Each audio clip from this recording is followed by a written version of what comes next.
তাবিজ ব্যবহার করা, গলায় হোক, মাজায় হোক, হাতে হোক, জায়েজ নেই। এটা আবু লাহাবের স্ত্রী থেকে শুরু হয়েছিল। নবীজি ওর যে 2 সন্তান ছিল, উতবা আর উতাইবা, ওরা তখন নবীর 2 মেয়েকে তালাক দিয়ে বাড়ি থেকে চলে যায়। নবীজি ওই দিন কান্নাকাটি করে একটা কথা বলেছিল যে আমাকে যেভাবে কষ্ট দিলে এই কঠিন পর্যায়ে আমার সংসারটায় অচল, চলতে চাই না। আর সেই জায়গায় 2টা মেয়ে একসাথে তালাক দিয়ে গেলে একটা বাবার অবস্থা কেমন হয়। এই কঠিন অবস্থায় বিশ্বনবী জানিয়েছিলেন, দেখো যা করলে তোমাকে বাগে খাবে। ও বাড়িতে যাওয়ার পরে ওর মা জিজ্ঞাসা করেছিল, মোহাম্মদ কিছু বলেছে? আসার সময় বলেছিল যে এই বর দোয়াটা দিয়েছে আমাদেরকে নাকি বাগে খাবে। ও নবীজিকে বিশ্বাস করতো না, কিন্তু এই কথা বিশ্বাস করতো যে মোহাম্মদ কোনোদিন মিথ্যা কথা বলেনি। ও যা বলেছে এতদিন সব সত্য হয়ে যায়।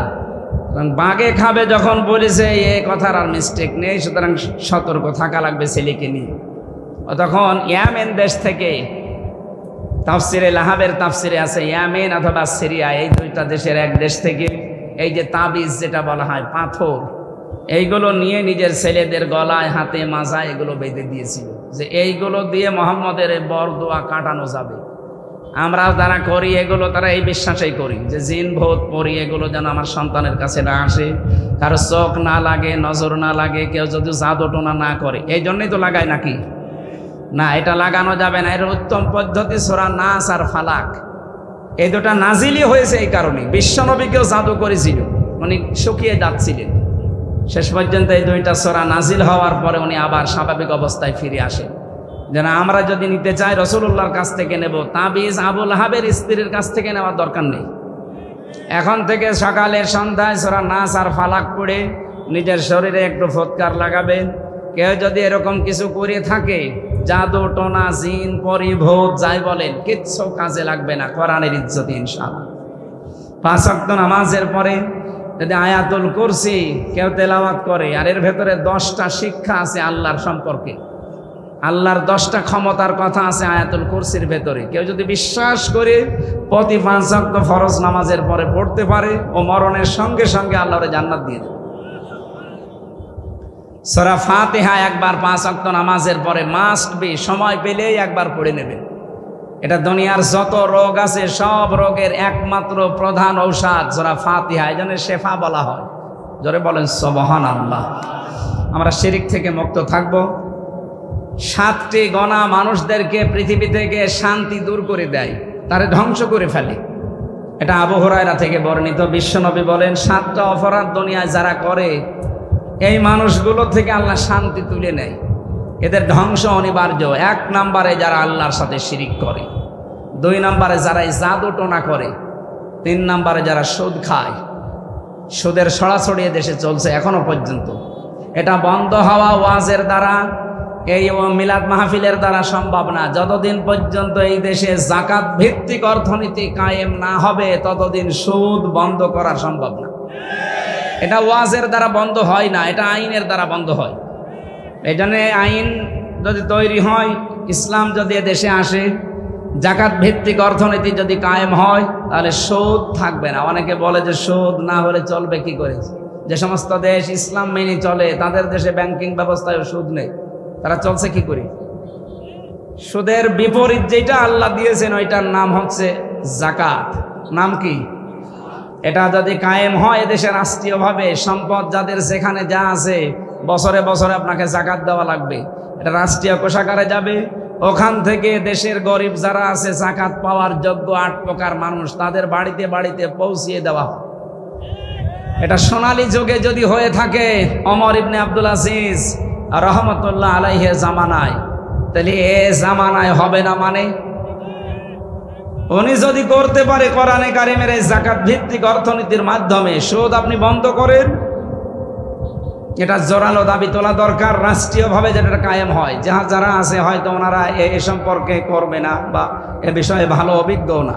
তো আমরা চাই যে মানুষগুলো সামনে দায়িত্বে যাবে, তারা যেহেতু মুসলিম, এদেশে 96% মুসলমান, 350 এমপির ভেতরে অন্তত 300 এমপি তো মুসলমান হবে। কথা বলে না কেন?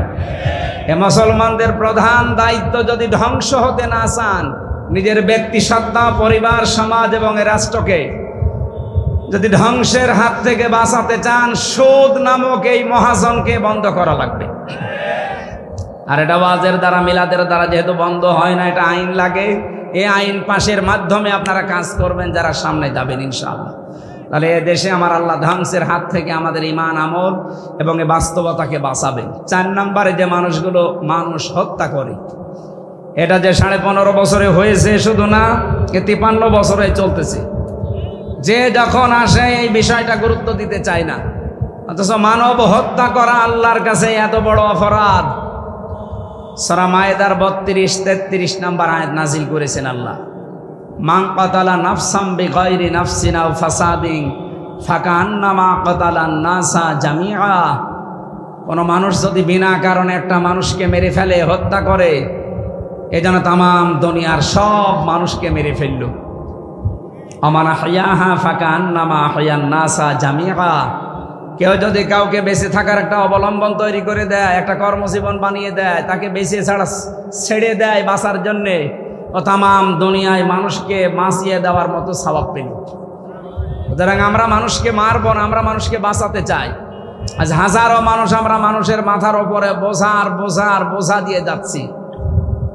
এদেশে এখন যত ঋণ, এক একটা মানুষ এখন জন্ম হলেই 1 লাখ টাকা তার মাথার ওপরে ঋণ। যারা দায়িত্ব ছিল অবশ্যই ঋণটা তারা দিয়ে গেল আমাদের। কথা বলে না কেন? এই যে 3732 জন মানুষ মারা গেছে এই আগস্টের 5 তারিখের আগ পর্যন্ত, এবং 2780 জন এখনো হাসপাতালে কাতরাচ্ছে। হাসপাতালে যারা আছে তাদের পা নেই, হাত নেই, চোখ নেই, অন্ডকোষ উড়ে গেছে, বিভিন্ন রোগে রোগী তারা পড়ে আছে। এই রোগ যারা দিয়ে গেল, এই অবস্থা যারা বানিয়ে গেল, এই মানুষগুলো এই বোঝার সাথে জড়িত। এই 2780 জন মানুষ তার পরিবারের কাছে, ভাই বোনের কাছে, মা বাবার কাছে, সমাজের কাছে একটা বোঝা। এই কথা বলছেন না? কারণ এই বোঝা যারা দিয়ে গেল তারা নবীর উম্মত হতে পারে না, কারণ নবীজি সারা জীবন বোঝা বহন করেছেন। আর আপনি আরো বোঝা আমাদের উপরে দিয়ে গেলেন। আমরা এই বোঝা ফেলে দিয়ে স্বাভাবিক হতে আমাদের সময় লাগবে। আর এটা করার জন্য সবচাইতে উত্তম মাধ্যম একটা নির্বাচিত সরকারের হাতে এই দেশটা তুলে দেওয়া, নয়তো ষড়যন্ত্র যা হচ্ছে থামবে না। যতদিন ইউনূস সাহেব আছে, ষড়যন্ত্র, এই চক্রান্ত চলছে, আরো বেশি হবে। যতদিন পর্যন্ত নির্বাচনের মাধ্যমে নির্বাচিত সরকারের হাতে এই দেশটা দেওয়া না হবে, যখন দিয়ে দেবেন তখন বাইরের এই হাউখাউগুলো বন্ধ হয়ে যাবে।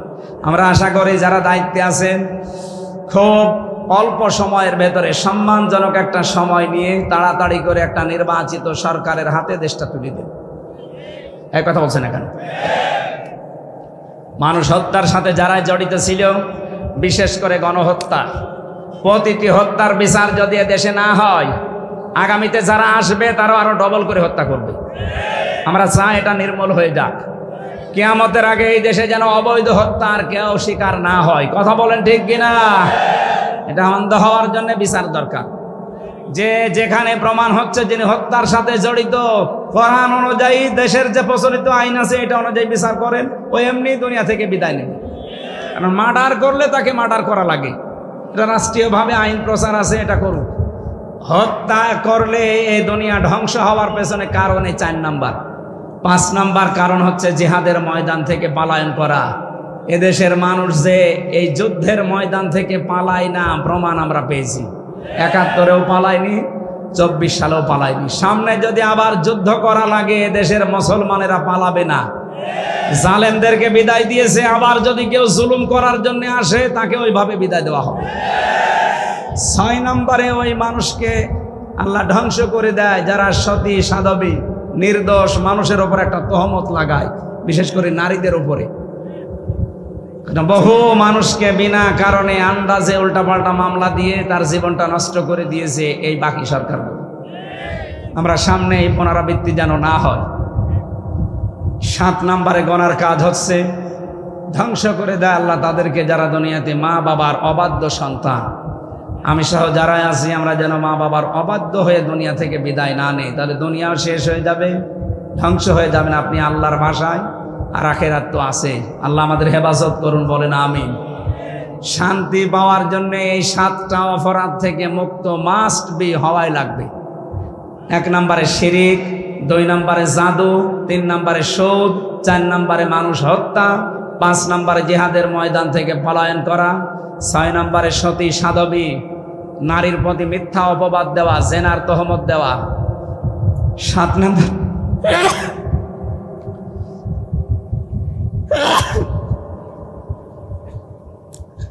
মা বাবার অবাধ্যচারিতা থেকে নিজেকে বাঁচিয়ে রাখা। কোরআনে কারিমে আল্লাহ মা বাবা সম্পর্কে যত তথ্য দিয়েছেন সব জায়গায় তিনি ব্যাখ্যা দিয়েছেন। আল্লাহ পাক বলেন, ওয়াখফিদ লাহুমা জানাহাদ যুল্লি মিনার রাহমা ওয়া কুর রাব্বিরহামহুমা কামা রাব্বায়ানি সাগীরা। হে পৃথিবীর সন্তান যারা এসো, তোমাদেরকে বলছি, তোমাদের এই হাতের যে ছায়া আছে এই ছায়াটা মা বাবার উপরে বিছিয়ে রাখো। শুধু এভাবে বিছিয়েই শেষ করে দিবা না। এই জিল্লুন শব্দের ভেতরে আছে নম্রতা। আল্লাহ এখানে ডানা শব্দটা ব্যবহার করেছেন, জানা হাদ্দুল্লি মিনার রহমা। মানুষের কিন্তু ডানা হয় না, মানুষের হয় পাখা, হাত। মানুষের কি হয়? আল্লাহ ডানা দিয়েছে, এই কারণে মানুষের হাতের ভেতরে কোনো মোলায়েম নরম কিছু নেই, সব শক্ত হাড় দিয়ে বানানো। আর পাখির ডানা আল্লাহ ধার করে লাগিয়ে দিলেন এই আয়াতে এই কারণে, কারণ পাখির ডানার ভেতরে পর আছে, পালক আছে। এত মোলায়েম, এটা এত সফট, এত কোমল, একটার সাথে আরেকটা যখন লাগে, এর নিচে যখন মানুষ অবস্থান নেয় ওই জায়গাটায়, মানুষ না যখন ওর বাচ্চারা অবস্থান নেয় তখন একটা কিচির মিচির আওয়াজ দেয়। বাংলাতে এটার নাম বলা হয় অনির্বচন সুখ। দুনিয়ার বান্দা বান্দি যারা মা বাপ যাদের আছে, যাদের মারা গেছে, তাদেরকে আল্লাহ ধ্বংস থেকে বাঁচার জন্য এটা জানিয়েছেন, মা বাবা যাদের আছে তাদের উপরে এভাবে ডানা বিছিয়ে ধরবা। তারা যেন মনে করে আমার হামজা থাকতে অন্তত আমাদের আর চিন্তা নেই। বলেন সুবহানাল্লাহ। যদিও আমাদের মা বাবারা এই আশা আমাদের উপরে আর এখন ভরসা করতে পারছে না। আজ হাজারো পরিবার থেকে মা বাবা বঞ্চিত, লাঞ্ছিত, নিগৃহীত, এমনকি বৃদ্ধাশ্রমে পর্যন্ত তাদেরকে রেখে আসা হচ্ছে। কয়েকদিন আগে আমি এই যে কিশোরগঞ্জ থানার সামনে পাশে নীলফামারী, ওখানে একটা বৃদ্ধাশ্রমে ছিলাম। কি অবস্থায় আছে এই বুড়ো বুড়িগুলো! এদের অবশ্যই সন্তান আছে। এই সন্তানগুলো জান্নাত পাওয়ার কামনা যদি করে ব্যর্থ হবে, কারণ এদের যে অবস্থা দেখে আসলাম। আপনিও কিন্তু ওই বয়সে একদিন পতিত হবেন, আপনার সন্তানও ঠিক ওইভাবে আপনার সাথে আচরণ করবে, বৃদ্ধাশ্রমে রেখে আসবে। আর আমাদের শিক্ষা ব্যবস্থার যে হাল, যা করিয়ে ফেলেছে এই 15.5 বছরে, যদি এর ভেতরে ইসলাম পুঙ্খানুপুঙ্খানু প্রবেশ করানো না যায়, এই শিক্ষা নিয়ে সামনে আরো মানুষ সব বৃদ্ধাশ্রম বানাতে উদ্বুদ্ধ। কারণ এই শিক্ষায় মা বাবার সাথে কোনো সম্পর্ক নেই। ছোটকাল থেকে ওই যে আমেরিকায় যেভাবে হচ্ছে, কুত্তার বাচ্চাকে তারা কোলে করে ঘুরে বেড়ায় আর নিজের বাচ্চাকে হুইল চেয়ারে করে ঠেলে। আমাদের অবস্থাও সামনে এইটাই হবে যদি আমরা এখনো পর্যন্ত ইসলামকে শিক্ষায় বসাতে না পারি। বিচার ব্যবস্থা বলেন, চিকিৎসা বিভাগ বলেন, শিক্ষা বলেন, প্রশাসন বলেন, যত জায়গা আছে, মুসলিম হিসাবে আমাদের দাবি উঠুক যে আমরা ইসলাম চাই। এক কথা বলেন। 53 বছর বহু কিছু আমরা দেখেছি, কাঙ্ক্ষিত মানে শান্তি পাইনি। আমরা যদি সত্যি নিরাপত্তা চাই, শান্তি চাই, স্বস্তি চাই, ইসলামের বাইরে কিছু নেই, এটাকে আপনাকে স্বীকার করা লাগবে। তাম দুনিয়া এটা স্বীকার করছে, আমরাও করছি। সুতরাং আমরা চাই সামনে আল্লাহ ইসলামের হাতে এ দেশটা যেন তুলে দেয়। যারা এর সাথে আছেন আপনাকে নিয়েই আল্লাহ বিজয় করবেন। আপনি যদি বাইরে চলে যান আপনাকে ছাড়া ইসলাম বিজয় হবে। ইসলাম এসেছে এই দুনিয়ায় বিজয় হওয়ার জন্য। লিইয়ুযহিরাহু আলাদ-দীনি কুল্লি। দুনিয়ায় যত নিয়ম নীতি ধর্ম আছে সবগুলোকে আল্লাহ পেছনে ফেলে ইসলামকে উপরে তুলতে চায়। এ দায়িত্ব কার? বলেন কার? আল্লাহর দায়িত্ব। আল্লাহ আমাদের মাধ্যমে পালন করাবে। আমরা যেন অন্তত এই পথে থাকতে পারি। জীবন আর কয়দিন, বাঁচলেও ভালো, মরলেও ভালো, আমরা ইসলামের খাদেম হয়ে মরতে চাই। কারণ আমাদের একটা টার্গেট আছে, আমাদের বেতন পাওয়া লাগবে। আমাদের বেতনের নাম জান্নাত, বেতনের নাম দুনিয়া না। যেই কয়দিন আছি ইসলামের সাথে লেগে থাকতে রাজি আছি, মারা গেলেও ইসলামের সাথে থেকে মরতে রাজি আছি। আমাদের আসল টার্গেট বেতন। বেতনের নাম কি? যারা এই বেতন চান না তাদের দুনিয়া শেষ। আপনি দেখছেন না জালেমদের অবস্থা। এখনো পর্যন্ত যদি কারো মনের ভেতর ওই রকম কিছু থাকে যে আমিও এরকম করব, আপনারও শুধু দুনিয়া না, দুই জগৎই শেষ হয়ে যাবে। আমি আবার বলছি, ইসলাম এদেশে কায়েম হবেই, হয় আপনাকে নিয়ে নয় আপনাকে বাদ দিয়ে। আপনি সাথে থাকলে ভালো, সাথে না থাকলেও আল্লাহর অসুবিধা নেই। আল্লাহর ক্ষমতা কমে গেছে। মানুষের মন ঘোরাতে আল্লাহর সময় লাগে না। আপনি দেখছেন না পার্সেন্টেজ এই দেশে কয়েকদিনের ভেতরে মানুষ যেভাবে মাজলুমদের পক্ষে ঝুঁকতেছে, সময় দেন কিছুদিন, এদেশের সব মানুষ মাজলুমের পক্ষে চলে আসবে। কারণ মানুষের এই যে অন্তরটা, এটা আল্লাহর কুদরতি হাতের ভেতরে, উনি যখন ইচ্ছা নড়াচড়া করেন। মানুষকে পাল্টাতে 10 বছর সময় লাগবে না, আল্লাহর একদিনে পাল্টিয়ে দেবে। এই জন্য আমরা চাই আপনি ইসলামের সাথে থাকেন, আপনাকে নিয়ে ইসলাম এদেশে কায়েম হোক। আপনি সাথে না থাকলেও ইসলাম কায়েম হবেই ইনশাআল্লাহ। আমরা যেহেতু সবাই শান্তি চাই, স্বস্তি চাই, আল আমন, নিরাপত্তা চাই। নিরাপত্তার জন্য ইসলামের বিকল্প কিছু আছে? বহু ইসলাম দিয়ে চেষ্টা চালিয়েছি। নিরাপত্তা দূরের কথা, আমেরিকায় সন্ধ্যা 7টার পরে আর মার্কেট খোলা রাখতে পারে না, নিরাপত্তা দিতে পারে না। আরে দেশে ইসলাম এখনো নেই, তারপরও নরসিংদী বাবুরহাটে যান, রাত 12টা, 1টা, 2টা পর্যন্ত দোকান খোলা আছে, তাও তো দেশে এখনো নিরাপত্তা নেই। আর ইসলাম কায়েম হয়ে গেলে দিন রাত সমান হয়ে যাবে। নবী জানিয়েছেন এই পৃথিবীর ময়দানে যদি ইসলাম কায়েম হয়, যেখান থেকে কায়েম শুরু হবে ওখান থেকে শেষ পর্যন্ত একটা যুবতী মেয়ে অথবা একটা মালদার মানুষ তার সম্পদগুলো নিয়ে যাবে, শুধুমাত্র আল্লাহর ভয় ছাড়া ওর অন্তরে কোনো ভয় থাকবে না। সে অবস্থা আমাদের সামনে আসতেছে, আমরা ওইটা চাই নাকি? অহম মুহতাদুন, এবং এরাই হবে হেদায়েত প্রাপ্ত। আমরা বড় বড় গোনা থেকে নিজেদেরকে বাঁচিয়ে রাখবো। মা বাবা যাদের আছে অন্তত তাদের যে কোনো মূল্যে খুশি রাখার চেষ্টা করি, জায়েজ পন্থা। আল্লাহ আমাদের জন্য যেন বানানো যে জান্নাত আছে মা বাবার খেদমতের দ্বারা, হমা জান্নাতুকা হমা নারুকা, মা বাপ তোর জান্নাত, মা বাপ তোর জাহান্নাম। আমি সহ যারা এসেছি, যাদের বেঁচে আছে খেদমত করে খুশি রাখি, মারা গেছে তাদের জন্য নামাজ, কোরআন এবং দোয়া করে আল্লাহ তাদের মর্যাদা যেন বাড়িয়ে দেয়। কোরআনে কারিমে আল্লাহ রাব্বুল আলামিন জানিয়েছেন, আল্লাযীনা উতুল ইলমা দারাজাত, তোমাদের ভেতরে যাদেরকে আমি জ্ঞান দিয়েছি, তোমাদের ভেতরে যাদেরকে আমি জ্ঞান দিয়েছি, এই জ্ঞান অনুযায়ী দুনিয়াতে যারা চলতে পারে তাদের মর্যাদা আপনাদের এই চর্ম চোখে হোক আর অদৃশ্যের চোখে হোক, এটা আল্লাহ বাড়িয়ে দেয়। আল্লাযীনা উতুল ইলমা দারাজাত, 1 বছর দেয়নি, বহু বছর। যত দিন যাবে তাদের মর্যাদা বাড়াতে থাকবে। আপনি দুনিয়াদার মানুষদের দিকে তাকান, টাকা পয়সা, অর্থ সম্পদ, ক্ষমতা, বহু কিছু আছে, দিন যত চায়, যেহেতু জ্ঞান নেই। জ্ঞান বলতে এখানে ঐশী জ্ঞান, যেটা আখেরাতের জ্ঞান, যেটা এই জ্ঞানের কথা আছে ইঙ্গিত দেওয়া, এই সমস্ত জ্ঞানও নেই এবং এই জ্ঞানের উপরে আমলও নেই। প্রশ্ন আসতে পারে, সালমান এফ রহমান, এই দরবেশ বাবার জ্ঞান ছিল না? হ্যাঁ, জ্ঞান ছিল। আপনি দেখেছেন তার কথাগুলো, বিভিন্ন বক্তব্য দেওয়ার সময় বলতো কোরআনে ভুল আছে তবে মেজর না। এই যদি হয় জ্ঞানের বহর, অথচ প্রথমেই আল্লাহ জানিয়েছেন যালিকাল কিতাবু লা রাইবা ফি, ভুল তো নেই, অবকাশ পর্যন্ত নেই। এরপরও যদি কোনো মানুষ এ কথা বলে যে এর ভেতরে ভুল আছে তবে মেজর না, তার এটা কি সত্যিকারের জ্ঞান নাকি অন্য কিছু বলে? হ্যাঁ, এটা জ্ঞান না। এবং তার জ্ঞানের ওপরে যে আমল ছিল না, তার প্রমাণ সে দাড়ি কেটে ফেলেছে। কারণ জ্ঞান অনুযায়ী চলতে গেলে তো এটা কাটার কথা না। এই জন্য যে মানুষগুলো সম্মান দুনিয়ায় পেতে চায়, আমরা দেখতে পাই দুনিয়াদার যারা দিন যত যায় পৃথিবীর সৃষ্টির কাছে তাদের সম্মান মর্যাদা তত কমতে থাকে। আপনি এর আগের দিকে তাকান, যত মানুষ দুনিয়াদার ছিল তাদের টাকা পয়সা, অর্থ সম্পদ, ধন দৌলত, ক্ষমতা বহু ছিল, কিন্তু এই মানুষগুলোর জ্ঞান না থাকার কারণে, জ্ঞানের ওপরে আমল না থাকার কারণে এদেরকে আল্লাহ ঘৃণিত করে দিয়েছে। পৃথিবীতে শেষ পর্যন্ত কলিজা পচে মরা, বিছানায় রোগগ্রস্ত হয়ে মরা, বিভিন্ন কায়দায় তারা দুনিয়া থেকে বিদায় দিয়েছে।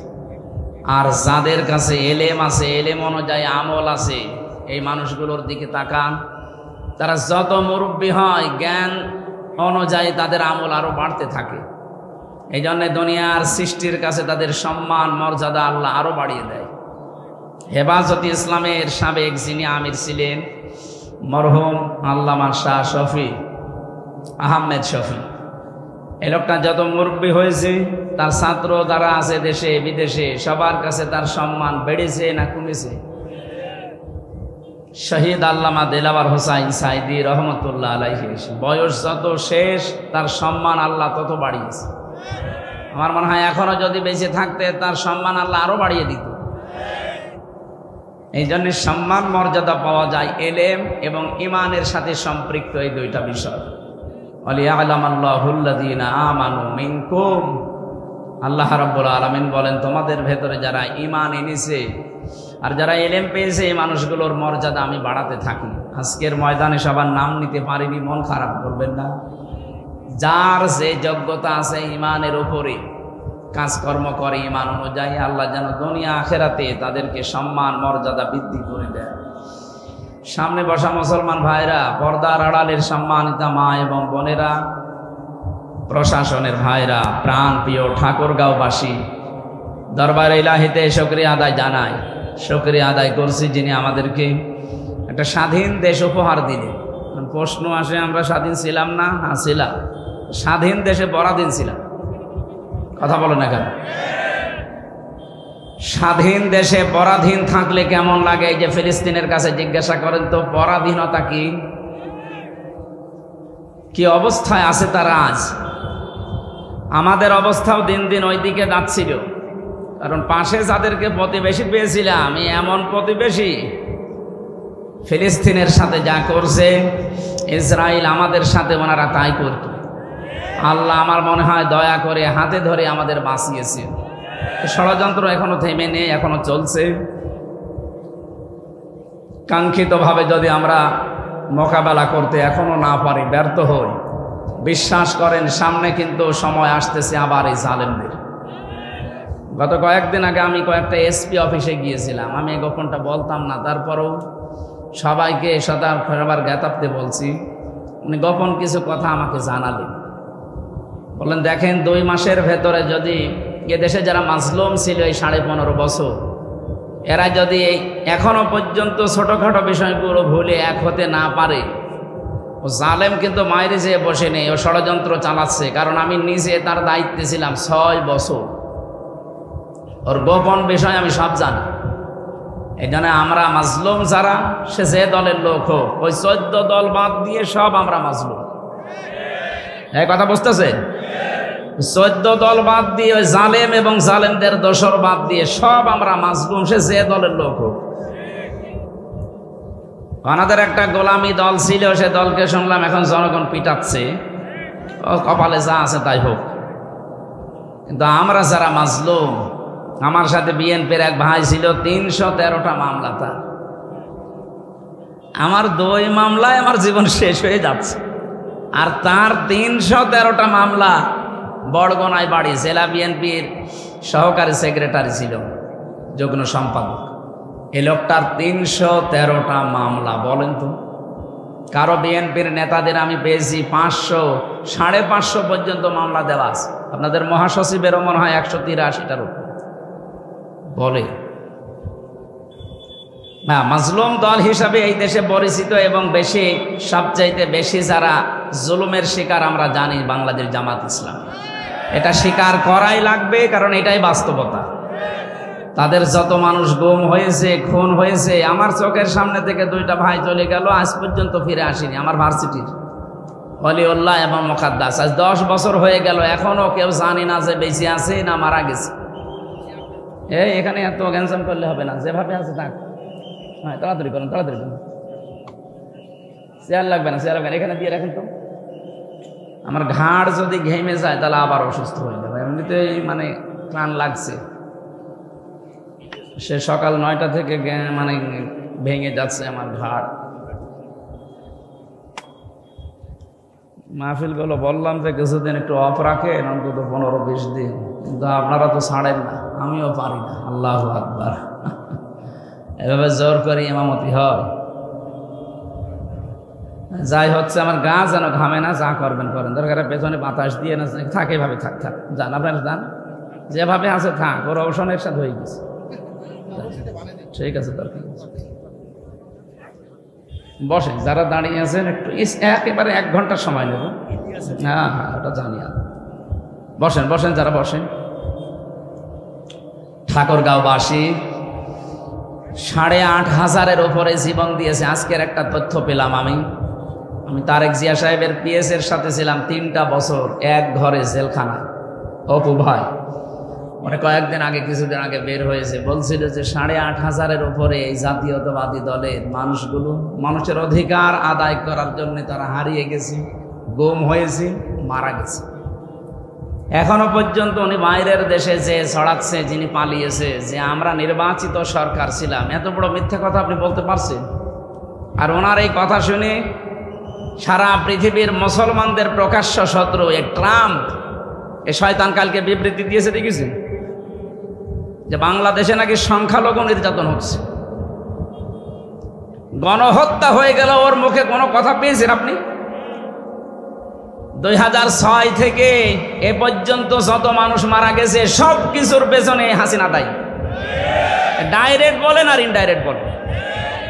6 সালের 28 অক্টোবর কোন কারণে বলেছিল লগিয়ে বইটা নিয়ে যা পারো নিয়ে আসো ঢাকায়? পিটিয়ে মারেনি জসিমকে?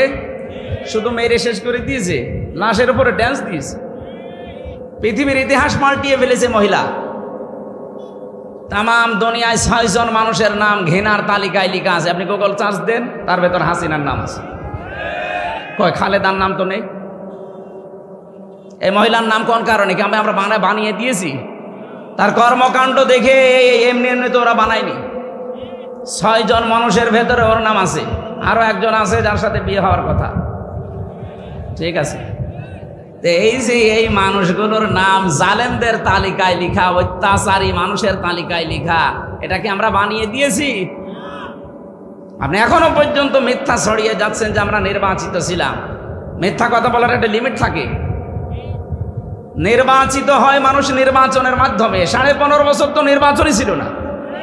তোলা ভাই বলছিল ভোটই দিতে পারে। আমার সাথে এক ওসি ছিল জেলখানায়, উনি আমার বলছে, হামজা সাহেব আপনি যে তাওবার ব্যাখ্যা বলে, আমি একটা তাওবা করেছি, দেখেন তো হয়েছে কিনা। কিভাবে? উনি ওই সময় দায়িত্বে ছিল ফেনীতে। যে রাত 12টার পরে আমি ভোট কাটা আরম্ভ করলাম আমার লোকজন নিয়ে, আল্লাহর নামে ফজর পর্যন্ত কাটলাম। বাক্স ভর্তি করে আমি পাঠিয়ে দিলাম, গোসল করে অজু করে এখন নামাজ পড়লাম। নামাজ শেষ করে আমি তাওবা করলাম, আস্তাগফিরুল্লাহ। আমার তাওবা কি হয়েছে? তাহলে কি তাওবা বলে না ভণ্ডামি বলে? আপনি কি আল্লাহর কাছে দোষ করেছেন যে আস্তাগফিরুল্লাহ পড়ছেন? দোষ করেছেন আমার কাছে। কথা বলে না কেন? আপনি দোষ করলেন আমার কাছে, আমি ভোট দিতে পারলাম না, আর আপনি তওবা করছেন আস্তাগফিরুল্লাহ আল্লাহর কাছে। আপনাকে আল্লাহ মাফ করবে কি করে? অপরাধ যার কাছে স্বীকার করবেন তার কাছে। যদি যতই মিথ্যা কথা সারা বিশ্বে এখন ছড়াক যে আমি নির্বাচিত ছিলাম, আপনি তো নির্বাচন দেননি, বিনা কারণে এই কথা বলে মিথ্যা আর ছড়িয়ে পাপের বোঝা ভারী করবেন না। আপনার পাপের বোঝা ভারী হয়ে গেছে, পরিপূর্ণ হয়ে গেছে, এই জন্য আল্লাহ এত অপমান করেছে। আমি এটা বানালাম। সূরা আলে ইমরান আল্লাহ পাক বলেন, ইন্নামা নুমলি লাহুম লিয়াজদাদু ইসমা ওয়া লাহুম আযাবুম মুহিন। যখন কারো পাপের বোঝা পরিপূর্ণ হয়ে যায়, ওই মানুষের জন্য অপমানজনক শাস্তি আল্লাহ রেডি করে রাখে। কি অপমান করেছে পৃথিবীর কোন দেশ জায়গা দিচ্ছে না। শুধু শ্বশুর বাড়ি বলে কিছুদিন আছে, তারপরও থাকবে কিনা আল্লাহ জানে। কারণ ওই দেশে তার সবাই ওনার আপন না, বহু মানুষ শত্রু আছে। ভালো মানুষ সব দেশে আছে, কথা বলে না কেন? সুতরাং যারা শয়তান, শয়তানের সাথে মিল হয়, ভালো মানুষগুলো যখন বিবৃতি দেবে না এ ক্যান্সার আমরা দেশে রাখতে চাই না, তখন আপনি যাবেন কোথায়? এ দেশে 130টা মামলা আপনার, গণহত্যা সহ বহু খুন, গুম এবং আয়না ঘরের সাথে জড়িত। আসবেন, যা করেছেন আমার 2 মামলায় যদি বিনা কারণে নির্দোষ অবস্থায় 3 বছর জেল খাটা লাগে, 130টা মামলা 3 বছর করে হলে কত বছর হয়? আপনি কব্বরে চলে যাবেন, এরপর আবার উঠবেন। এক কথা বলেন না কেন? আমি এরকম মানুষও পেয়েছিলাম জেলখানায়, যে মকিম গাজী। বললাম ভাই আপনার কয় বছর জেল? 160 বছর।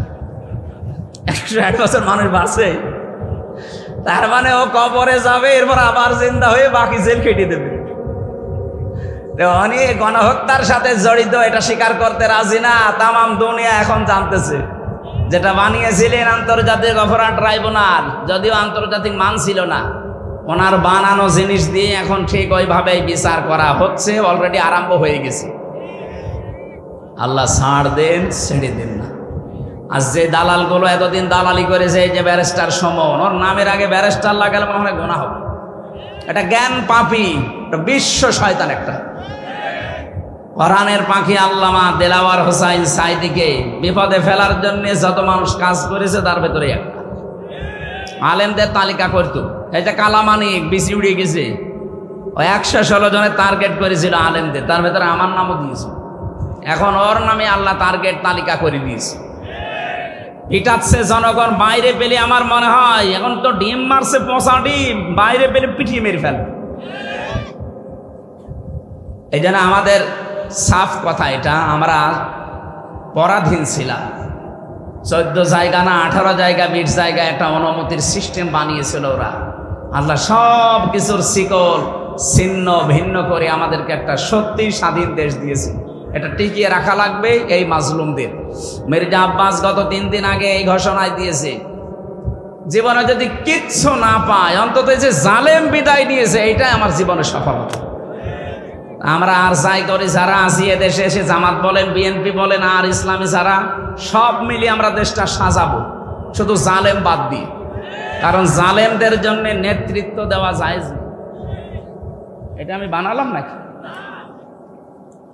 সূরা বাকারার ভেতরে আছে 124 নম্বর আয়াতের মাঝের অংশে আছে, হযরত ইব্রাহিম আলাইহিস সালামকে আল্লাহ বলেছিলেন, ক্বালা ইন্নী জাইলুকা লিন-নাসি ইমামা। হে ইব্রাহিম, তোমাকে আমি মানব জাতির জন্য নেতা বানিয়ে দিলাম। আমাদের যিনি জাতির পিতা, আল্লাহর ঘোষণা দেওয়া ওইটা, এই বানানোটা না। অনেকে তো বানিয়েছে।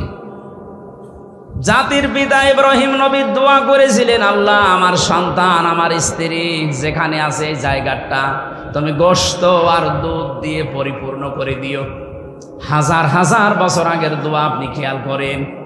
কাবা শরীফ সহ পুরা মক্কাতে গোশত আর দুধের কোনো অভাব নেই। সে ছাগল বলেন, বকরি বলেন, উট বলেন। হ্যাঁ, অন্যান্য জায়গায় কিন্তু অন্যান্য ফসলাদি হয়, তো আরব জাহানের ভেতরে মক্কাটায় কোনো ফল ফলাদি ফসলাদি হচ্ছে না, ওখানে শুধু দুধ আর গোশত। এটা জাতির পিতা ইব্রাহিম আলাইহিস সালামের দোয়া। কথা বুঝতেছেন? যখন স্ত্রী আর সন্তানকে মরুভূমিতে রেখে গিয়েছিলেন, তখনকার এই দোয়া এখনো পর্যন্ত দোয়ার ফসল চলছে, কিয়ামত পর্যন্ত চলবে। আর এমন জাতির পিতা বানিয়েছে, কোয়েলকে খেত।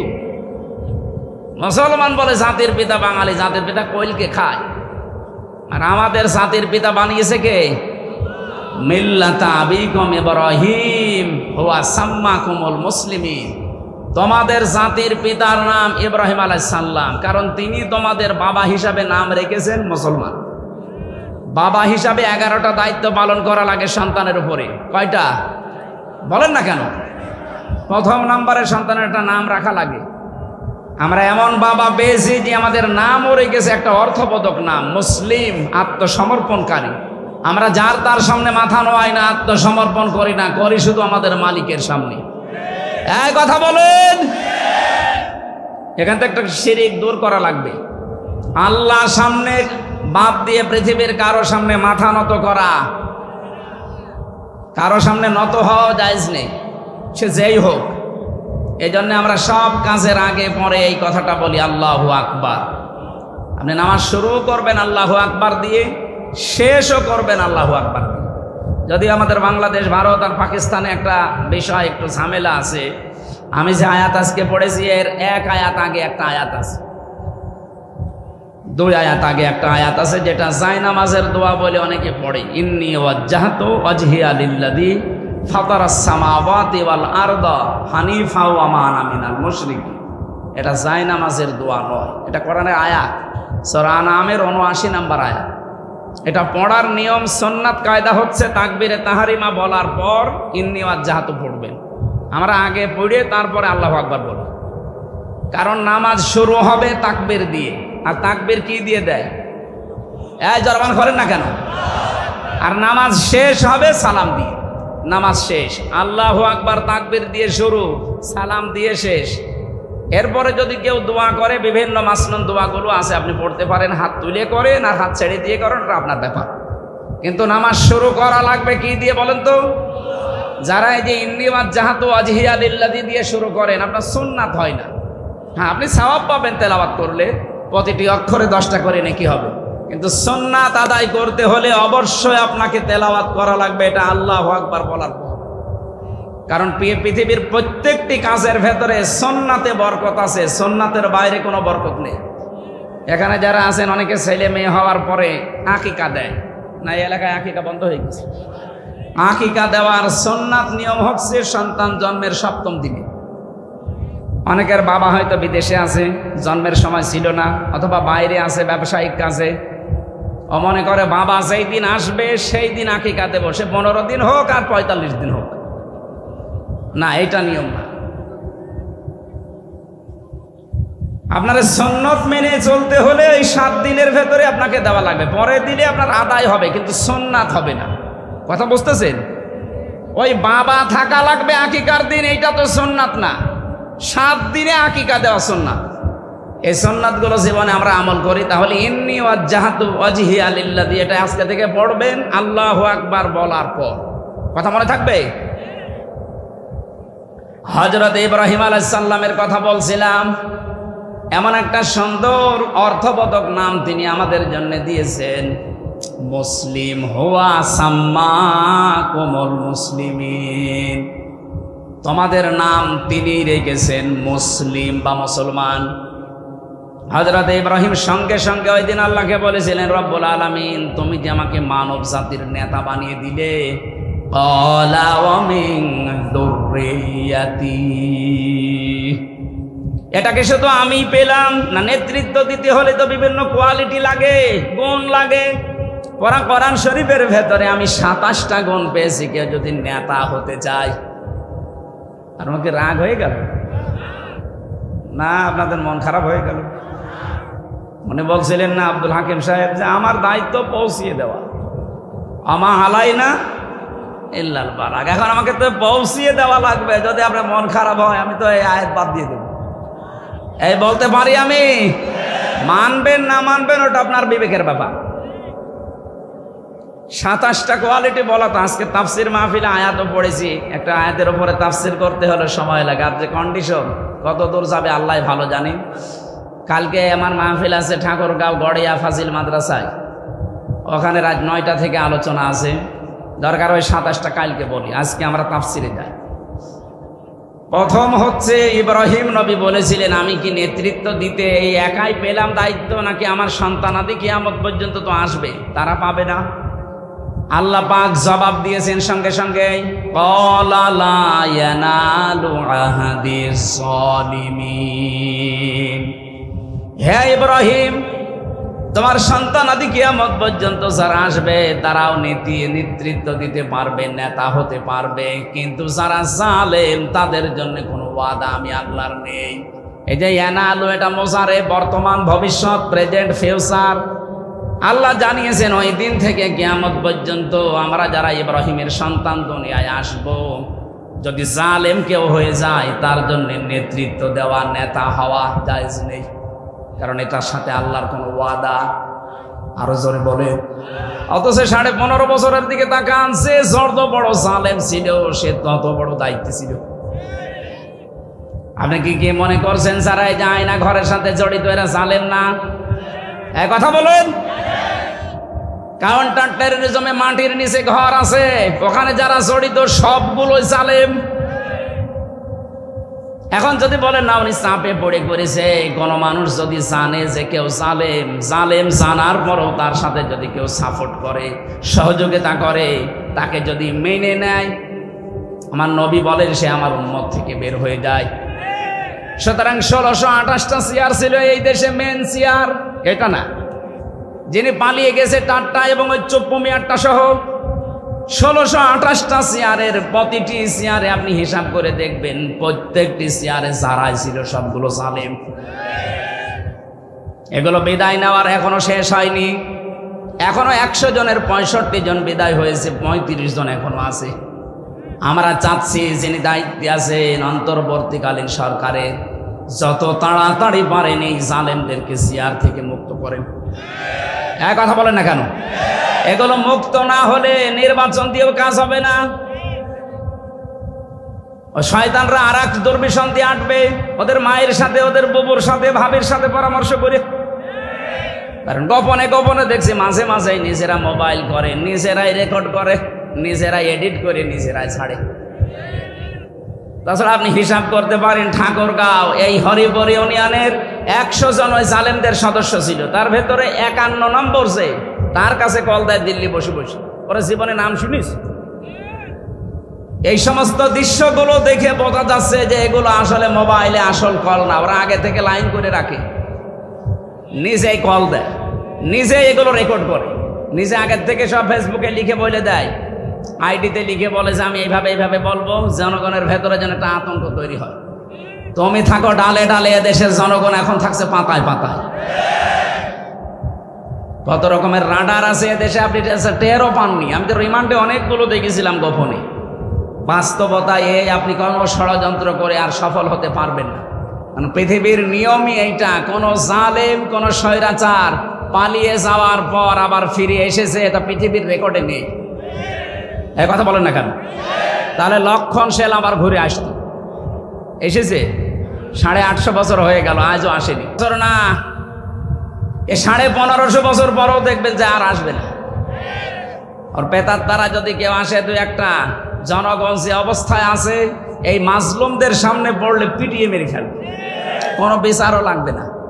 আমার ঝিনাইদহে একজন দেখলাম ছাত্র আন্দোলনের উপরে সরাসরি গুলি করছিল, তার ভিডিও পাওয়ার পরে ওই দিন আগস্টের 5 তারিখে বিকাল 5টায় ও পালিয়েছে 1:30টায়, বিকাল 5টা বাজতে বাজতে 4 রাস্তার মোড়ের উপরে পিটিয়ে মারার পরে ওর ওই লজ্জাস্থানের ভেতরে আবার কি যেন দিয়েছে, এই আংটা দিয়ে বাঁধিয়ে রেখেছে।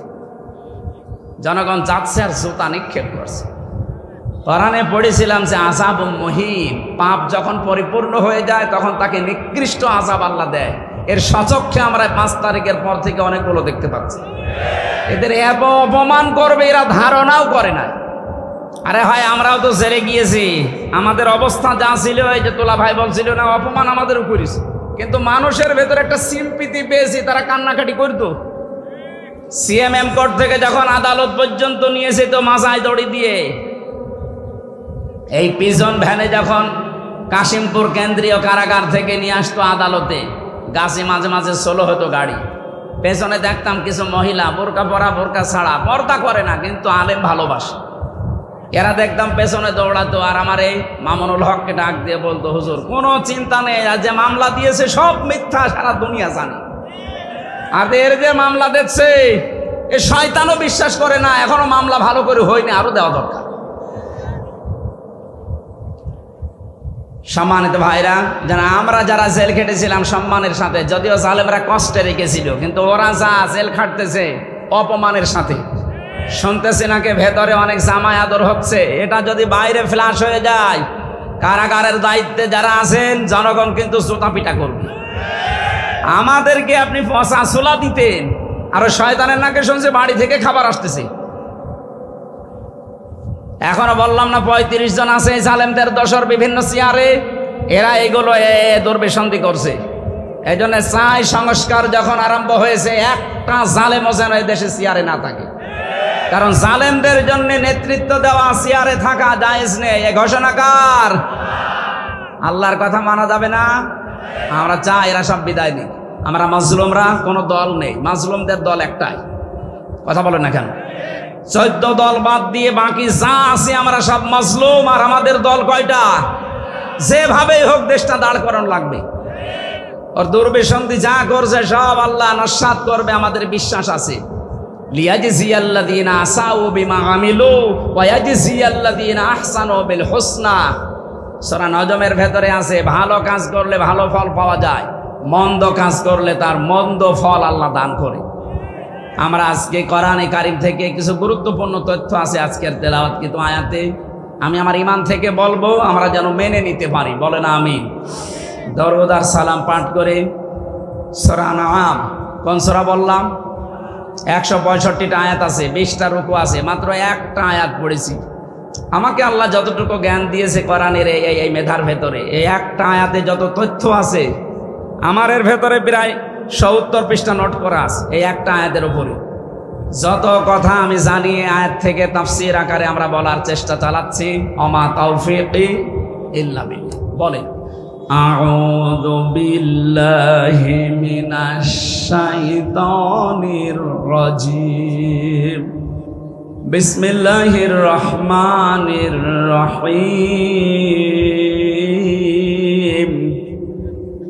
আল্লাযীনা আমানু ওয়া লাম ইয়ালবিসু ঈমানাহুম বিযুলমিন উলাইকা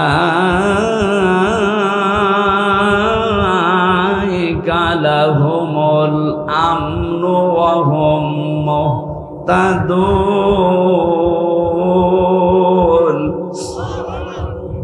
আনআম এ শব্দের শাব্দিক অর্থ গবাদি পশু।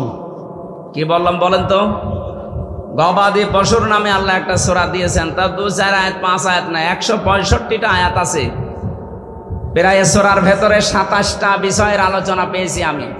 আমরা আজকে আলোচনা করছি মাত্র একটা ভাগের 4 ভাগের 1 ভাগ। আয়াতের ভেতরে 4টা বিষয় আছে, আমরা একটা ভাগ আলোচনা করব। আমাদের আলোচনার বিষয় হচ্ছে নিরাপত্তা। এখানে সমস্যা, এত আসা যাবে না ভাই, জরুরি না থাকলে বসেন। আপনি মাহফিল দিয়েছেন, শোনেন না মানে? সে এক মহিলা দৌড়াচ্ছিল, ওয়াজ মাহফিল হচ্ছে গ্রামে আর দৌড়াচ্ছে। কে গো তোমাদের এলাকায় ওয়াজ হচ্ছে তুমি দৌড়াও? ওয়াজ দিয়েছি তাই কখন আবার শোনা লাগবে? এদের অবস্থা দেখে তো তাই মনে হচ্ছে, মনে মনে করছে ওয়াজ দিয়েছি তাই কত না আবার আমি শুনবো। তার ভাই আপনি শোনার জন্যই তো দিয়েছেন, একটু স্থির থাকে।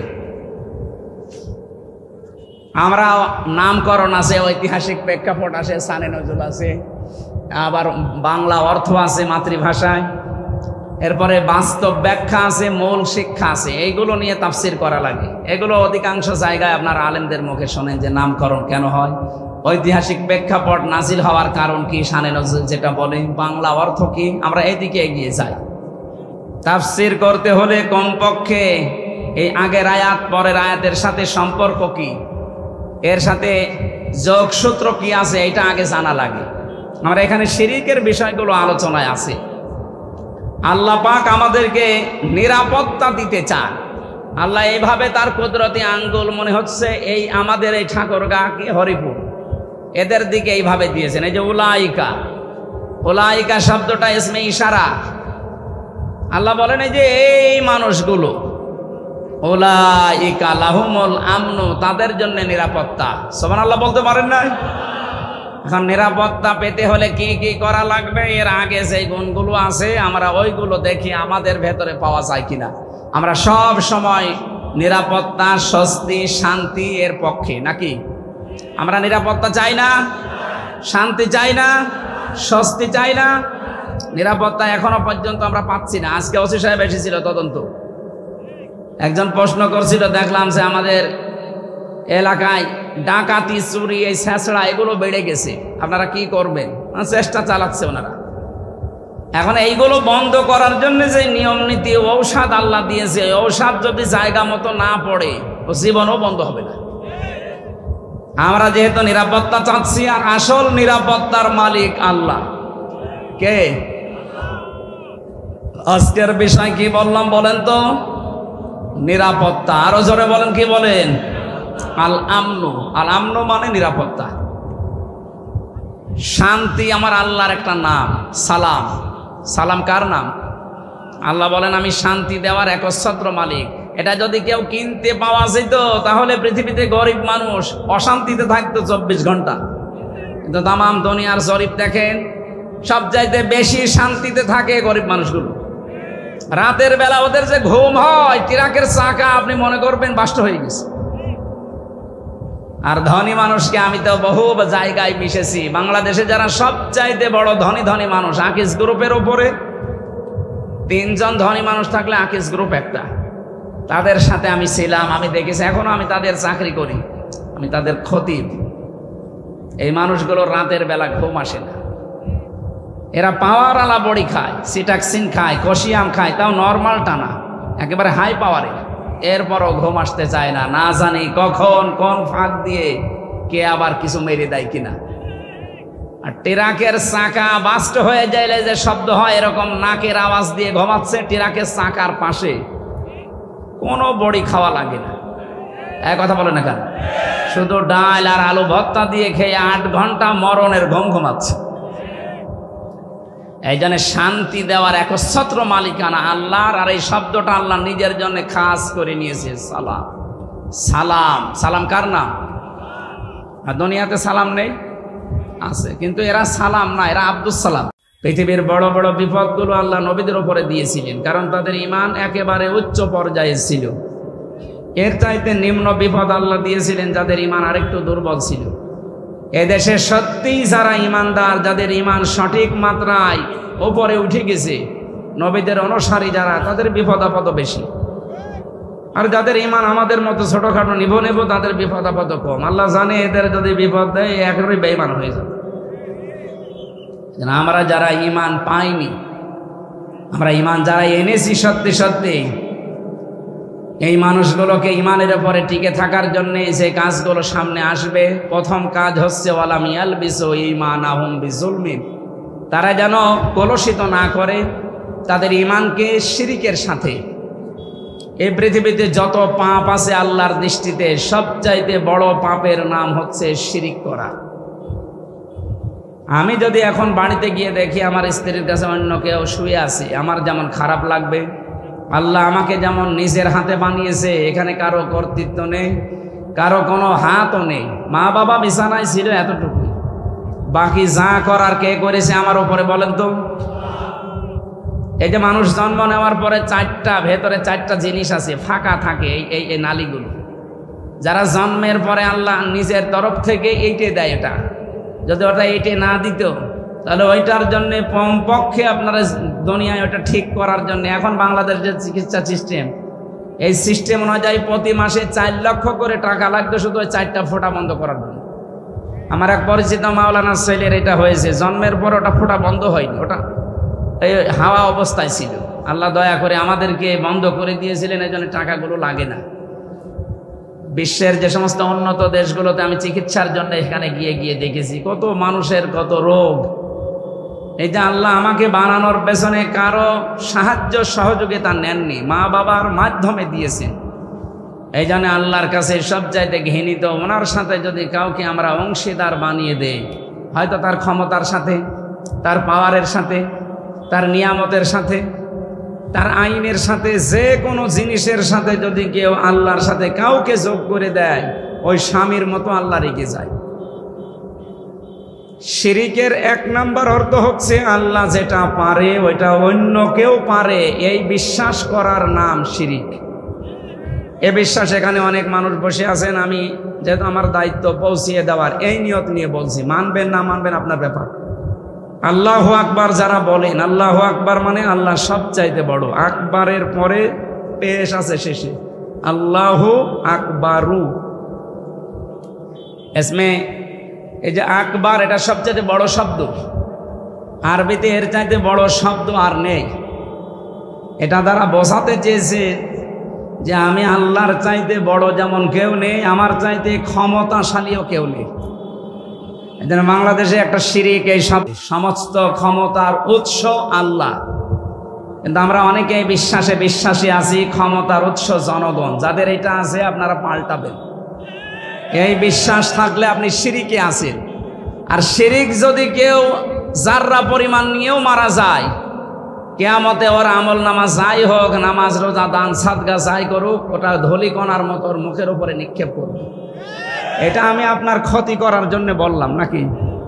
হ্যাঁ, এরকম বিশ্বাসে কেউ থাকলে বিশ্বাস পরিবর্তন করে ফেলবে। জনগণ ক্ষমতার উৎস নয়, জনগণ ক্ষমতার উৎস নয়। বারবার বলছি কেন? কারণ কোনো জিনিস যদি বারবার বলা হয় ওটা অন্তরে বসে ভালো। উনি যে আয়াত পড়েছিলেন ওই আয়াতের মিনিং এইটাই, তাবারাকাল্লাযী বিয়াদিহিল মুলক ওয়া হুয়া আলা কুল্লি শাইইন কাদির, অথবা কুলিল্লাহুম্মা মালিকাল মুলক তুতিল মুলকা মান তাশা। এই দুইটা আয়াতের মর্ম অর্থ এক। আল্লাহ বলেন ক্ষমতার উৎস আমি আল্লাহ। ক্ষমতার উৎস কে? এই বারবার বলছি, আবার বলছি, এই বিশ্বাসে যারা আছেন পাল্টিয়ে ফেলবেন আজকে। এখন থেকে দৃঢ় বিশ্বাস করবেন আল্লাহ যেটা পারে ওইটা অন্য কেউ পারে না। ক্ষমতায় দিতে পারে কে বলেন তো? নামাতে পারে কে? এই বিশ্বাস করা লাগবে। দ্বিতীয় নম্বরে, জুলুমের ভেতরে প্রায় 8টা অর্থ আছে। 1 নাম্বার অর্থ শিরিক করা, 2 নাম্বার অর্থ অন্যায় করা। দুনিয়ায় যত অন্যায় আছে সবচাইতে বড় অন্যায় যে মানুষ আল্লাহর সাথে করে, সেটার প্রথমটা কি বললাম? শিরিক। বলেন কি বললাম? শিরিক প্রধানত 4 প্রকার হয়। শিরিক বিল জাত, শিরিক বিল সিফাত, শিরিক বিল ইখতিয়ারা, শিরিক বিল হুকুক। তাফসীরের ভেতরে দেখেছি এই 4 প্রকার ভাগ ভাগ শ্রেণী বিন্যাস করে 8 প্রকার করা আছে। এগুলো আবার শ্রেণী বিন্যাস করে করা আছে 12 প্রকার, এরপরে করা আছে 16 প্রকার, 22 প্রকার, 42 প্রকার, 72 প্রকার, 120 প্রকার। এই যে বেজুলমিন, তাদের ইমানকে তারা জুলমের সাথে শিরিকের সাথে মিশায় না। এ জাতিকে মুশরিক বানানোর জন্য বিভিন্ন কৌশল চলছিল। বিভিন্ন মোড়ে মোড়ে মূর্তি তৈরি করার মাধ্যমে মানুষদেরকে যে উল্টাপাল্টা ফতোয়া দিতেন যে আমরা ভাস্কর্য বানাই না। ভাস্কর্য আর এই মূর্তি জিনিস এক না। শুধুমাত্র পশু পাখি এবং গাছগাছালি এইগুলো বাদ দিয়ে যার ভেতরে জীবন আছে, এরকম যারা চলাফেরা করতে পারে, নড়াকাড়া করতে পারে, কথা বলতে পারে, এরকম কোন জিনিসের যদি আপনি প্রতিকৃতিও বানিয়ে রাখেন, এইটাও সূরা হজ এই আয়াত অনুযায়ী এটা শিরিক। এই মহা শিরিক থেকে আমাদেরকে আল্লাহ এই জাতিকে অন্তত কিছুটা হলো বাঁচিয়েছে। যারা এই শিরিক করার জন্য বহু টাকা পয়সা খরচ করেছিল, দেশে পুরা টাকাটা সব চলে গেছে।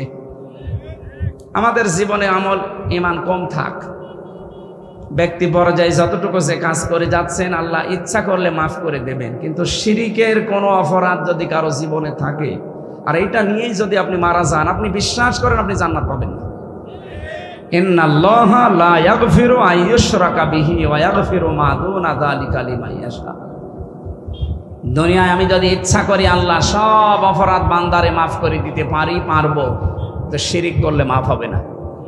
আমরা আশা করছি শিরিকের সাথে যেন আমরা জড়িয়ে না পড়ি। নবীজি বলেন তখন যদি কেটে ফেলা হয়, আগুনে পুড়িয়ে দেওয়া হয়, তারপরও শিরিক করবি না। অথচ এটা রন্ধ্রে রন্ধ্রে ঢুকে পড়েছিল প্রায়। যারা তাবিজ ব্যবহার করেন এটাও এক প্রকার শিরিক। এই এলাকায় আছে কিনা আমি জানি না, যদি থাকে তাবিজ খুলে ফেলবেন। তাবিজ ব্যবহার করা গলায় হোক, মাজায় হোক, হাতে হোক, জায়েজ নেই। এটা আবু লাহাবের স্ত্রী থেকে শুরু হয়েছিল। নবীজি ওর যে 2 সন্তান ছিল, উতবা আর উতাইবা, ওরা তখন নবীর 2 মেয়েকে তালাক দিয়ে বাড়ি থেকে চলে যায়। নবীজি ওই দিন কান্নাকাটি করে একটা কথা বলেছিল যে আমাকে যেভাবে কষ্ট দিলে এই কঠিন পর্যায়ে আমার সংসারটাই অচল, চলতে চাই না। আর সেই জায়গায় 2টা মেয়ে একসাথে তালাক দিয়ে গেলে একটা বাবার অবস্থা কেমন হয়। এই কঠিন অবস্থায় বিশ্বনবী জানিয়েছিলেন, দেখো যা করলে তোমাকে বাঘে খাবে। ও বাড়িতে যাওয়ার পরে ওর মা জিজ্ঞাসা করেছিল, মোহাম্মদ কিছু বলেছে? আসার সময় বলেছিল যে এই বরদোয়াটা দিয়েছে আমাদেরকে নাকি বাঘে খাবে। ও নবীজিকে বিশ্বাস করতো না, কিন্তু এই কথা বিশ্বাস করতো যে মোহাম্মদ কোনোদিন মিথ্যা কথা বলেনি। ও যা বলেছে এতদিন সব সত্য হয়ে যায়। কারণ বাঘে খাবে যখন বলেছে এই কথার আর মিস্টেক নেই, সুতরাং সতর্ক থাকা লাগবে ছেলেকে নিয়ে। ও তখন ইয়ামেন দেশ থেকে, তাফসিরে লাহাবের তাফসিরে আছে ইয়ামেন অথবা সিরিয়া, এই 2টা দেশের এক দেশ থেকে এই যে তাবিজ যেটা বলা হয় পাথর, এইগুলো নিয়ে নিজের ছেলেদের গলায়, হাতে, মাজায় এগুলো বেঁধে দিয়েছিল যে এইগুলো দিয়ে মোহাম্মদের বরদোয়া কাটানো যাবে। আমরাও যারা করি এগুলো তারা এই বিশ্বাসেই করি যে জিন ভূত পরি এগুলো যেন আমার সন্তানের কাছে না আসে, কারো চোখ না লাগে, নজর না লাগে, কেউ যদি জাদু টোনা না করে, এই জন্যই তো লাগায় নাকি? না, এটা লাগানো যাবে না। এর উত্তম পদ্ধতি সূরা নাস আর ফালাক, এই দুটা নাজিলই হয়েছে এই কারণে। বিশ্বনবীকেও জাদু করেছিল, উনি শুকিয়ে যাচ্ছিলেন, শেষ পর্যন্ত এই দুইটা সূরা নাজিল হওয়ার পরে উনি আবার স্বাভাবিক অবস্থায় ফিরে আসেন। যেন আমরা যদি নিতে চাই রাসূলুল্লাহর কাছ থেকে নেব, তাবিজ আবুল আহাবের স্ত্রীর কাছ থেকে নেওয়ার দরকার নেই। এখন থেকে সকালে সন্ধ্যায় সূরা নাস আর ফালাক পড়ে নিজের শরীরে একটু ফৎকার লাগাবেন। কেউ যদি এরকম কিছু করে থাকে, জাদু টোনা জিন পরি ভূত যাই বলেন, কিচ্ছু কাজে লাগবে না, কোরআনের ইজ্জতে ইনশাআল্লাহ। 5 ওয়াক্ত নামাজের পরে যদি আয়াতুল কুরসি কেউ তেলাওয়াত করে, আর এর ভেতরে 10টা শিক্ষা আছে আল্লাহর সম্পর্কে, আল্লাহর 10টা ক্ষমতার কথা আছে আয়াতুল কুরসির ভেতরে। কেউ যদি বিশ্বাস করে প্রতি 5 ওয়াক্ত ফরজ নামাজের পরে পড়তে পারে, ও মরণের সঙ্গে সঙ্গে আল্লাহর জান্নাত দিয়ে দেবে। সূরা ফাতিহা একবার 5 ওয়াক্ত নামাজের পরে মাস্ট বি, সময় পেলেই একবার পড়ে নেবেন। এটা দুনিয়ার যত রোগ আছে সব রোগের একমাত্র প্রধান ঔষধ সূরা ফাতিহা, এই জন্য শেফা বলা হয়। জোরে বলেন সুবহানাল্লাহ। আমরা শিরিক থেকে মুক্ত থাকব। 7টি গোনা মানুষদেরকে পৃথিবী থেকে শান্তি দূর করে দেয়, তারে ধ্বংস করে ফেলে। এটা আবু হুরায়রা থেকে বর্ণিত। বিশ্বনবী বলেন, 7টা অপরাধ দুনিয়ায় যারা করে, এই মানুষগুলো থেকে আল্লাহ শান্তি তুলে নেয়, এদের ধ্বংস অনিবার্য। 1 নম্বরে যারা আল্লাহর সাথে শিরিক করে, 2 নম্বরে যারা জাদু টোনা করে, 3 নম্বরে যারা সুদ খায়। সুদের ছড়াছড়ি দেশে চলছে এখনো পর্যন্ত। এটা বন্ধ হওয়া ওয়াজের দ্বারা, এই মিলাদ মাহফিলের দ্বারা সম্ভব না। যতদিন পর্যন্ত এই দেশে যাকাত ভিত্তিক অর্থনীতি কায়েম না হবে, ততদিন সুদ বন্ধ করা সম্ভব না। এটা ওয়াজের দ্বারা বন্ধ হয় না, এটা আইনের দ্বারা বন্ধ হয়। এই জন্য আইন যদি তৈরি হয়, ইসলাম যদি দেশে আসে, যাকাত ভিত্তিক অর্থনীতি যদি কায়েম হয়, তাহলে সুদ থাকবে না। অনেকে বলে যে সুদ না হলে চলবে কি করে? যে সমস্ত দেশ ইসলাম মেনে চলে, তাদের দেশে ব্যাংকিং ব্যবস্থায় সুদ নেই, তারা চলছে কি করে? সুদের বিপরীত যেটা আল্লাহ দিয়েছেন, ওইটার নাম হচ্ছে যাকাত। নাম কি? এটা যদি কায়েম হয় এদেশে রাষ্ট্রীয়ভাবে, সম্পদ যাদের যেখানে যা আছে, বছরে বছরে আপনাকে যাকাত দেওয়া লাগবে। এটা রাষ্ট্রীয় কোষাগারে যাবে, ওখান থেকে দেশের গরিব যারা আছে যাকাত পাওয়ার যোগ্য 8 প্রকার মানুষ, তাদের বাড়িতে বাড়িতে পৌঁছিয়ে দেওয়া। এটা সোনালী যুগে যদি হয়ে থাকে ওমর ইবনে আব্দুল আজিজ রহমতুল্লাহ আলাইহি জামানায়, তাহলে এ জামানায় হবে না? মানে উনি যদি করতে পারে কোরআনে কারিমের এই যাকাত ভিত্তিক অর্থনীতির মাধ্যমে সুদ আপনি বন্ধ করেন, এটা জোরালো দাবি তোলা দরকার রাষ্ট্রীয়ভাবে, যেটা কায়েম হয়। যারা আছে হয়তো ওনারা এ সম্পর্কে করবে না বা এ বিষয়ে ভালো অভিজ্ঞও না। তো আমরা চাই যে মানুষগুলো সামনে দায়িত্বে যাবে, তারা যেহেতু মুসলিম, এদেশে 96% মুসলমান, 350 এমপির ভেতরে অন্তত 300 এমপি তো মুসলমান হবে। কথা বলেন না কেন? এ মুসলমানদের প্রধান দায়িত্ব, যদি ধ্বংস হতে না চান, নিজের ব্যক্তি সত্তা, পরিবার, সমাজ এবং রাষ্ট্রকে যদি ধ্বংসের হাত থেকে বাঁচাতে চান, সুদ নামক এই মহাজনকে বন্ধ করা লাগবে। আর এটা ওয়াজের দ্বারা, মিলাদের দ্বারা যেহেতু বন্ধ হয় না, এটা আইন লাগে। এই আইন পাশের মাধ্যমে আপনারা কাজ করবেন, যারা সামনে যাবেন ইনশাআল্লাহ। তাহলে এ দেশে আমার আল্লাহ ধ্বংসের হাত থেকে আমাদের ঈমান, আমল এবং এ বাস্তবতাকে বাঁচাবেন। 4 নম্বরে যে মানুষগুলো মানুষ হত্যা করে, এটা যে 15.5 বছরে হয়েছে শুধু না, 53 বছরে চলতেছে। যে যখন আসে এই বিষয়টা গুরুত্ব দিতে চায় না, অথচ মানব হত্যা করা আল্লাহর কাছে এত বড় অপরাধ। সূরা মায়েদার 32-33 নম্বর আয়াত নাজিল করেছেন আল্লাহ। মান কাতালা নাফসাম বিগাইরি নাফসিন আও ফাসাদিন ফাকান্নামা কাতালান নাসা জামিআ। কোন মানুষ যদি বিনা কারণে একটা মানুষকে মেরে ফেলে, হত্যা করে, এ যেন তামাম দুনিয়ার সব মানুষকে মেরে ফেলল।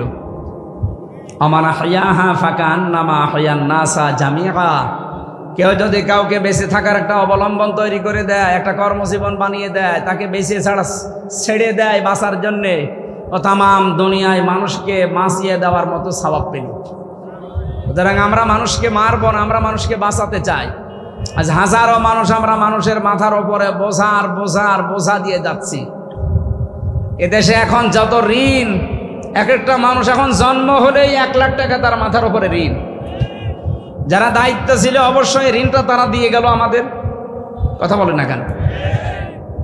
এই যে 3732 জন মানুষ মারা গেছে এই আগস্টের 5 তারিখের আগ পর্যন্ত, এবং 2780 জন এখনো হাসপাতালে কাতরাচ্ছে। হাসপাতালে যারা আছে তাদের পা নেই, হাত নেই, চোখ নেই, অন্ডকোষ উড়ে গেছে, বিভিন্ন রোগে রোগী তারা পড়ে আছে। এই রোগ যারা দিয়ে গেল, এই অবস্থা যারা বানিয়ে গেল, এই মানুষগুলো এই বোঝার সাথে জড়িত। এই 2780 জন মানুষ তার পরিবারের কাছে, ভাই বোনের কাছে, মা বাবার কাছে, সমাজের কাছে একটা বোঝা।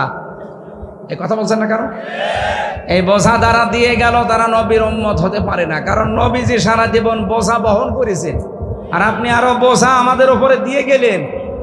আমরা এই বোঝা ফেলে দিয়ে স্বাভাবিক হতে আমাদের সময় লাগবে।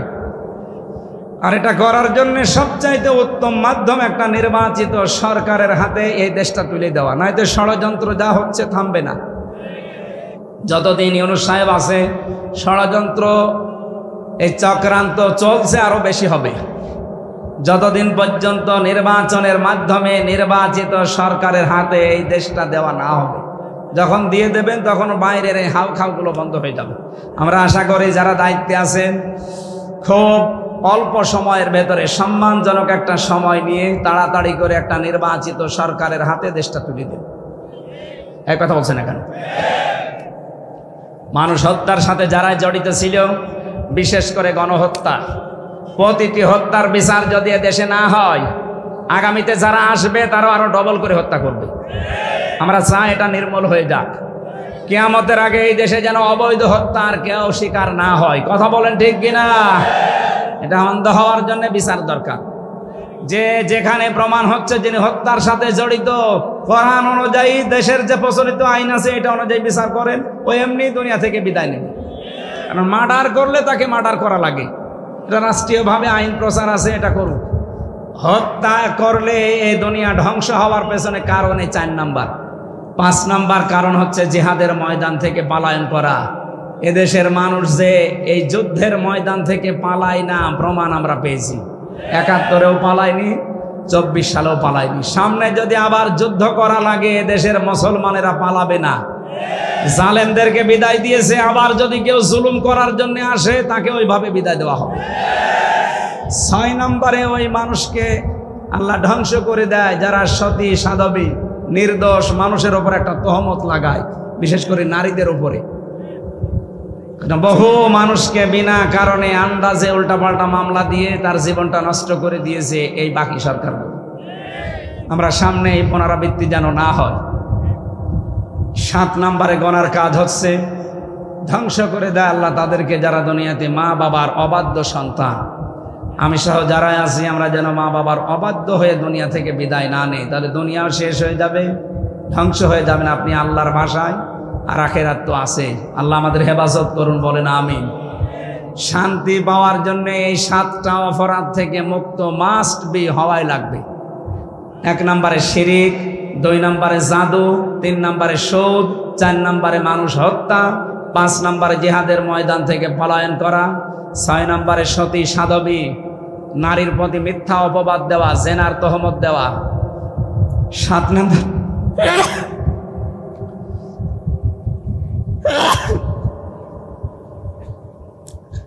মা বাবার অবাধ্যচারিতা থেকে নিজেকে বাঁচিয়ে রাখা।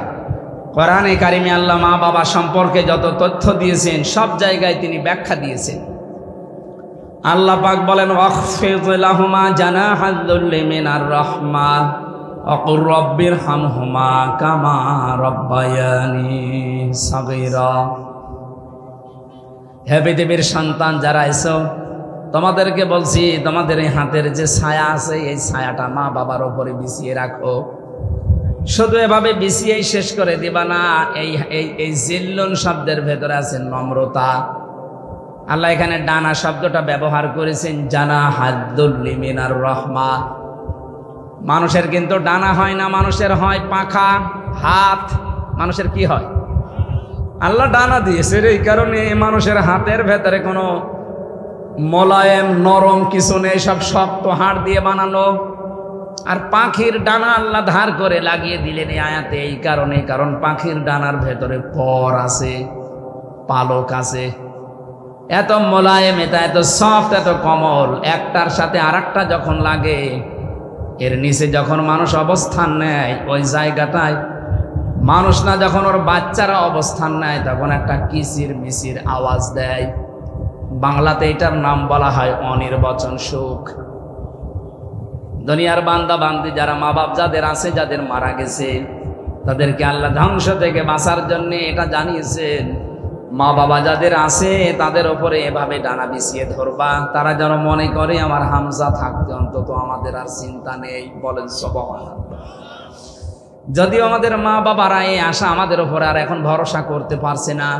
আজ হাজারো পরিবার থেকে মা বাবা বঞ্চিত, লাঞ্ছিত, নিগৃহীত, এমনকি বৃদ্ধাশ্রমে পর্যন্ত তাদেরকে রেখে আসা হচ্ছে। কয়েকদিন আগে আমি এই যে কিশোরগঞ্জ থানা সামনে পাশে নীলফামারী, ওখানে একটা বৃদ্ধাশ্রমে ছিলাম। কি অবস্থায় আছে এই বুড়ো বুড়িগুলো!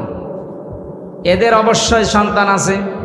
এই সন্তানগুলো জান্নাত পাওয়ার কামনা যদি করে, ব্যর্থ হবে। কারণ এদের যে অবস্থা দেখে আসলাম, আপনিও কিন্তু ওই বয়সে একদিন পতিত হবেন। আপনার সন্তানও ঠিক ওইভাবে আপনার সাথে আচরণ করবে, বৃদ্ধাশ্রমে রেখে আসবে।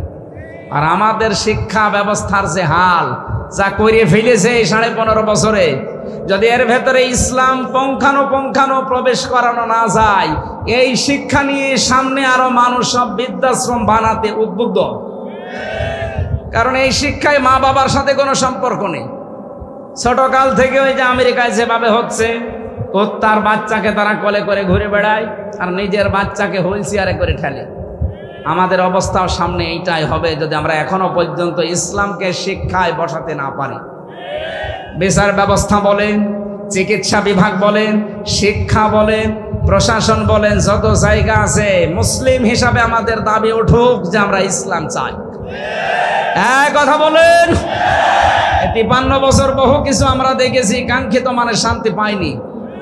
আমরা যদি সত্যি নিরাপত্তা চাই, শান্তি চাই, স্বস্তি চাই, ইসলামের বাইরে কিছু নেই, এটাকে আপনাকে স্বীকার করা লাগবে। তাম দুনিয়া এটা স্বীকার করছে, আমরাও করছি। সুতরাং আমরা চাই সামনে আল্লাহ ইসলামের হাতে এ দেশটা যেন তুলে দেয়। যারা এর সাথে আছেন, আপনাকে নিয়ে আল্লাহ বিজয় করবেন। আপনি যদি বাইরে চলে যান, আপনাকে ছাড়াই ইসলাম বিজয় হবে। ইসলাম এসেছে এই দুনিয়ায় বিজয় হওয়ার জন্য। লিইয়ুযহিরাহু আলাদ-দীনি কুল্লি। দুনিয়ায় যত নিয়ম নীতি ধর্ম আছে, সবগুলোকে আল্লাহ পেছনে ফেলে ইসলামকে উপরে তুলতে চায়। এ দায়িত্ব কার? বলেন কার? আল্লাহর দায়িত্ব। আল্লাহ আমাদের মাধ্যমে পালন করাবেন। আমরা যেন অন্তত এই পথে থাকতে পারি। জীবন আর কয়দিন, বাঁচলেও ভালো, মরলেও ভালো, আমরা ইসলামের খাদেম হয়ে মরতে চাই। কারণ আমাদের একটা টার্গেট আছে, আমাদের বেতন পাওয়া লাগবে। আমাদের বেতনের নাম জান্নাত, বেতনের নাম দুনিয়া না। যেই কয়দিন আছি ইসলামের সাথে লেগে থাকতে রাজি আছি, মারা গেলেও ইসলামের সাথে থেকে মরতে রাজি আছি। আমাদের আসল টার্গেট বেতন। বেতনের নাম কি? যারা এই বেতন চান না, তাদের দুনিয়া শেষ। আপনি দেখছেন না জালেমদের অবস্থা? এখনো পর্যন্ত যদি কারো মনের ভেতর ওইরকম কিছু থাকে যে আমিও এরকম করব, আপনারও শুধু দুনিয়া না, দুই জগৎই শেষ হয়ে যাবে। আমি আবার বলছি, ইসলাম এদেশে কায়েম হবেই, হয় আপনাকে নিয়ে, নয় আপনাকে বাদ দিয়ে। আপনি সাথে থাকলে ভালো, সাথে না থাকলেও আল্লাহর অসুবিধা নেই। আল্লাহর ক্ষমতা কমে গেছে। মানুষের মন ঘোরাতে আল্লাহর সময় লাগে না। আপনি দেখছেন না পার্সেন্টেজ এই দেশে কয়েকদিনের ভেতরে মানুষ যেভাবে মাজলুমদের পক্ষে ঝুঁকতেছে, সময় দেন কিছুদিন, এদেশের সব মানুষ মাজলুমের পক্ষে চলে আসবে। কারণ মানুষের এই যে অন্তরটা, এটা আল্লাহর কুদরতি হাতের ভেতরে। উনি যখন ইচ্ছা নড়াচড়া করেন। মানুষকে পাল্টাতে 10 বছর সময় লাগবে না, আল্লাহর একদিনে পাল্টিয়ে দেবে। এই জন্য আমরা চাই আপনি ইসলামের সাথে থাকেন, আপনাকে নিয়ে ইসলাম এদেশে কায়েম হোক। আপনি সাথে না থাকলেও ইসলাম কায়েম হবেই ইনশাআল্লাহ। আমরা যেহেতু সবাই শান্তি চাই, স্বস্তি চাই, আল আমন, নিরাপত্তা চাই। নিরাপত্তার জন্য ইসলামের বিকল্প কিছু আছে? বহু ইজম দিয়ে চেষ্টা চালিয়েছি। নিরাপত্তা দূরের কথা, আমেরিকায় সন্ধ্যা 7টার পরে আর মার্কেট খোলা রাখতে পারে না, নিরাপত্তা দিতে পারে না। আরে দেশে ইসলাম এখনো নেই, তারপরও নরসিংদী বাবুরহাটে যান, রাত 12টা 1টা 2টা পর্যন্ত দোকান খোলা আছে, তাও তো দেশে এখনো নিরাপত্তা নেই। আর ইসলাম কায়েম হয়ে গেলে দিন রাত সমান হয়ে যাবে। নবী জানিয়েছেন এই পৃথিবীর ময়দানে যদি ইসলাম কায়েম হয়, যেখান থেকে কায়েম শুরু হবে ওখান থেকে শেষ পর্যন্ত একটা যুবতী মেয়ে অথবা একটা মালদার মানুষ তার সম্পদগুলো নিয়ে যাবে, শুধুমাত্র আল্লাহর ভয় ছাড়া ওর অন্তরে কোনো ভয় থাকবে না। সে অবস্থা আমাদের সামনে আসতেছে, আমরা ওইটা চাই নাকি? অহম মুহতাদুন, এবং এরাই হবে হেদায়েত প্রাপ্ত। আমরা বড় বড় গোনা থেকে নিজেদেরকে বাঁচিয়ে রাখবো। মা বাবা যাদের আছে অন্তত তাদের যে কোনো মূল্যে খুশি রাখার চেষ্টা করি, জায়েজ পন্থায়।